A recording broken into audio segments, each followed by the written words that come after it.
पायरीशी कुणी सान थोर नाही, साध सुन्या काळजाची तुझ्या कानी जाई.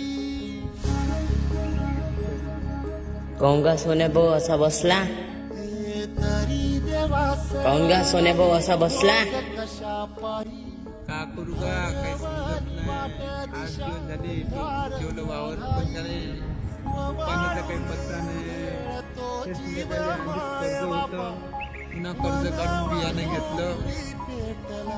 पाणी येईन का नाही काही समजत नाही, का करावं काही समजत नाही असं वाटते.